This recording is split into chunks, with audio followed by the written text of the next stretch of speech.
Hello there and welcome to another Starfield ship review video. In today's video we're going to be looking at the Mako, or in my case the Mako 3. So the number after the name just denotes a tier. The higher the number, the better the base stats on the ship. So for instance, my Mako 3 here, this one has a reactor of 29, whereas if you had a Mako 2 it could have a reactor of 24, Mako 1 could have a reactor of 20. Aside from that, aesthetically the ships will be the exact same. But yeah, let's get into the video. So, any of you guys that have checked out my 100 subs, or my 1,000 subs, like tiny ship, kind of special, this may look familiar. And that's because the ship I made originally was based on a ship that looked like this in the Tayo Astroneering shop. There's a ship that looks pretty much like this, but it's a different engine and different like fuel layout. It's like, I want to say it's like 60% different to this.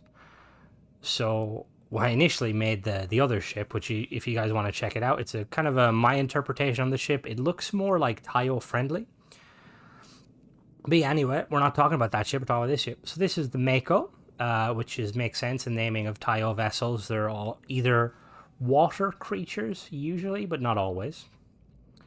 So it's a cool looking ship, very tiny, very, very small, which some people might like, some people might dislike. I kind of personally like it, just because it's, you know, it's pretty cool. So looking at these stats, the fuel is 140, which it's not good, but because it's a tiny ship, you can kind of, you know, like understand it. You know, you shouldn't be really jumping into like a black hole with this thing, you know, there's going to be limits. It's got a hull of 890, which is actually pretty impressive for like such a small ship. It's got a cargo capacity of 410, which again, small ship, not a lot going on with it, you know. It's not bad though. I've seen combat vessels with less cargo. It's got an A-class reactor of 29, which that's not bad for an A-class reactor. I think the highest you can get is like 33, but it's going to be a different style reactor that might not necessarily fit this ship. It's got a crew of 4, which is pretty good for like a small ship. I'm wondering if they have a control panel or a control station underneath potentially. It's got a jump range of 30 light years, which is absolutely stunning. Like this ship, obviously the fuel is going to make it problematic. You're going to have to hop. But yeah, like this ship can go anywhere with some time. So it's got 810 shields, which again is very, very good. Like with the hole in the shields and stuff, this thing is like, it's combat made pretty much, which is kind of funny because you wouldn't expect a little ship like it looks like a flea compared to some of the other ships. And then we've got 3 sets of weapons. We got a pair of lasers mounted on each of those little kind of landing pods. We have 2 ballistic weapons that are like tucked away there on the port side. And then we've got a missile pod on the starboard side. So it's going to be interesting to see how this ship kind of handles all that power. So this ship cost me, as you can see there, 218,140. Now the price will vary depending on your perks and the tier. If you get the tier 1 Mako, it'll be a lot cheaper because it won't have as high upgraded parts. I found this ship here on Neon. I keep calling it Neon, but this is not Neon. On Paradiso, I apologize. So here it is here. Paradiso is on Porima 2, the planet. It's in the Porima system. Now you can also find this in Neon, in the Tayo Astroneering level of the Ryujan Tower. So I would check either here or check the Neon. Neon's probably easier to get. As always, if you come here looking for the ship and it's not here, I would fast travel to Sol and then land on Mercury. Hop in your passenger, like a seat on your ship that's not the pilot seat, so you can wait. And then wait 24 hours. 24 hours on Mercury is like over 2,000 hours in-game, so it'll reset all the ship vendors, and hopefully the ship will be there. Anyway, let's go take a look at it. There she is. She very tiny. I'm gonna go the other side and get a little glamour shot if I can. Oh, the shadows are casting that side, okay. This game has like dynamic lighting, which isn't really a new thing for games, and like it looks cool, but it's really annoying because I try to make my thumbnails all kind of have the same like aesthetic, and sometimes the sun is like in the wrong point, so I have to wait. But it's a pretty cool ship. It's just, yeah, it's weird because like if you watch the other video I made, you can see that the model they have based on this ship, it's different. I just broke my leg. It has like an engine that like fits it. Like these engines are kind of very out of place almost.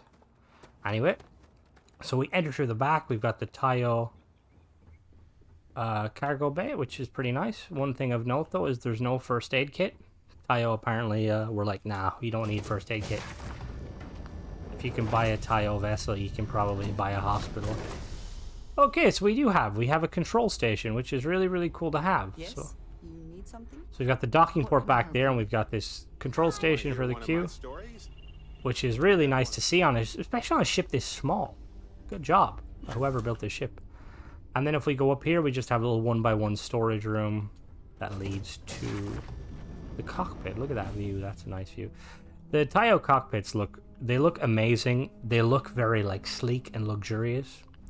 You've got your pilot seat there, and then you've got like seats for like not really your co-pilot or navigator because they don't have any like consoles. They're just kind of there to like watch you, which that to me that's kind of obnoxious because if you've ever flown in ships like this where they have seats with nothing blocking their vision, they'll tend to talk to you a lot and talk to each other, and it can get quite distracting. Anyway, let's take this up into space and see how she performs. Oh, nice snug fit. Okay. So very, very tiny. I'm assuming power management. Oh, power management's not too bad. Gonna have to fiddle with some settings very quickly. Just because I have 1 second. Okay, we're back. I had to ditch Sam because Sam, for anyone that doesn't know this, Sam gives a perk that increases your like movement speed or your flight speed by like 30%. So when you're trying to do the you're basically trying to do like reviews and stuff, it can be kind of annoying. But he's a really good companion. So like always, I have a perk that increases my power by 5, so for the sake of this video, I'm not going to be using those 5 power. But that's not bad. Like, you can put enough points into your weaponry. Let's slow down a little bit. So weaponry, we've got a pair of those lasers. Ooh, they're hard, they sound cool. We've got those 2 ballistic autocannons there. And then we've got a single missile launcher with quite a ammo amount. So we do a quick speed test, you've seen it there, but I think it does about 150 base. Yeah, it does about 150 base. Boost speed of 600, which is quite good. We're gonna turn around. Where's the planet? How have I missed the planet? Oh, there you go. Alright, so we're gonna do quick agility test, so quick pitch. Yeah, I mean, you could already see when I was spinning around, this is very fast. Yeah, this is an easy 10, which makes sense. It's a small ship. Yaw's like a 9. It's not extremely fast, but it's definitely not average. It's above average. And then we do a roll. Rolls kind of, they're always usually the same. They're quite slow. Okay, this is the ship itself. I'm gonna really quickly do a teardown. Alright, so here we are here. We have the ship tore down. So we don't have any habitat modules on the top. We have our R4000 Alpha Grav drive, which gives A-class 9 power and gives a grav jump thrust of 27, which in the current configuration gives us 30. So it's got a single missile launcher here, an Infiltrator SCO2 missile launcher, A-class, 4500 range, 68.25 hull and shield damage, and 3 power. That's mounted on a Horizon weapon mount, and then on the other side we have another weapon mount, and we have a pair of these KE-31A autocannons, A-class, range of 1500, 6.65 fire rate, and 19 hull damage with 4 power. And then we have this shield generator here, the 60S Protector shield generator, A-class, max power of 8, and 810 max shield health, which is really, really good. And then in the middle of the vessel, we have this Samurai cockpit here. Behind that, we have the Tayo storeroom 1x1 top. And then behind that, we have the reactor, the Tokamak X300 reactor from Zhang, A-class, 29 power. As for weaponry, we have a pair of these Reza 30 THC IR pulse lasers from Shinigami, A-class, 960 range, 6.65 fire rate, 19 shield damage, and 4 max power. As for, excuse me, as for the engines, we have a pair of these White Dwarf 3030 engines from Relodyne, A-class, 3 max power, 21,930 engine thrust, and 3,210 maneuvering thrust. Now, I believe, I don't know if they have them here. Okay, so these engines here, these are unique, these 3015. A pair of these allow you to go to 180 speed. So if you do plan on using this ship and you like the layout, I'd recommend swapping out these ones. They cost less, weirdly, even though they give slightly worse maneuvering thrust, but like way better. Wait, now I'm really confused. They give like slightly worse everything, but I know for a fact that they let you get to 180, which is kind of impressive. It's fun on a ship to be able to fly that fast. And then we have this 100 cm ballast cargo hold here. It gives us 210. The Samurai Cockpit. I don't know if I said about Samurai Cockpit, but it also gives 200 cargo. And then we have these Pinpoint 4G landing gear. We have a port and a starboard there by Tayo. And then we have a pair of these Tayo braking engines. We got a port there and we have a starboard there. And then the bottom of the ship, we have this Hope Tech 11 Docker 4. We have a Tayo control station 2x1 mid. That's where you get your extra crew. We have this Shipbed 200 landing bay from Tayo. And then we have a pair of these M20 Ulysses HE3 tanks. So that's the whole ship. It's a really cool ship. It's very tiny. Now I don't know if it'll show you. It'll show you here. Are they gonna have them? They probably, yeah. So the model in the like the little statue / model in the shop itself makes use of these engines, which makes a lot more sense because if you actually look at them, they pretty much fit the aesthetic of the Tayo vessel.